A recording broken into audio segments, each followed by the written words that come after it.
what to do. کاوش مدیا. Netanyahu has been stuck on one track on Iran now for about 20 years, saying Iran is only a few months away or 2 years away at most from a nuclear weapon. And his policy has basically been one of containment, forever containment, not just containment, but forever. That policy is not working and hasn't been working. And Israeli officials have started to question it. And for the first time, we've heard explicit public pushback from senior security and intelligence officials saying, actually, we'd like to go back into the JCPOA.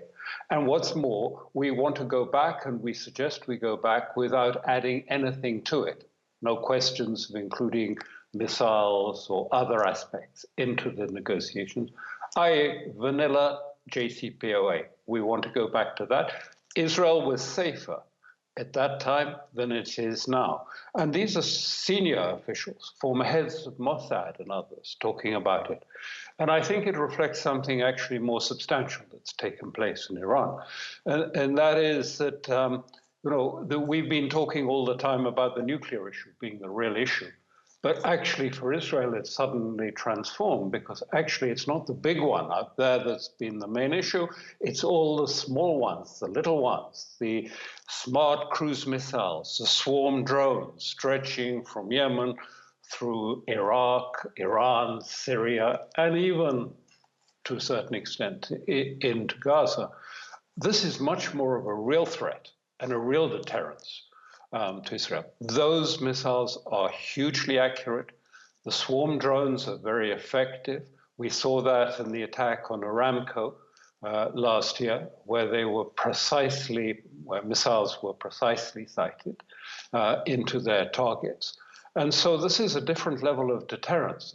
It's a new deterrence that Iran has. It's what I call the red pill, because Mossad has been saying all along, Iran is on the brink of internal implosion. It's collapsing. Its economy is almost in ruins. And we all know now that's not true. It's not the case. And in fact, now Iran is moving into a new era of cooperation, first of all, with China, but also within Russia, not just on trade, but on training, intelligence sharing, security issues, joint exercises. I mean, really a very big change taking place there. Iran is right plumb center in both, and has been. I mean, since the last Silk Roads largely sort of evaporated in the 1500s, but it was always the Persian traders who were in command of those trade routes, really in the centuries up to the 1500s when it went into decline.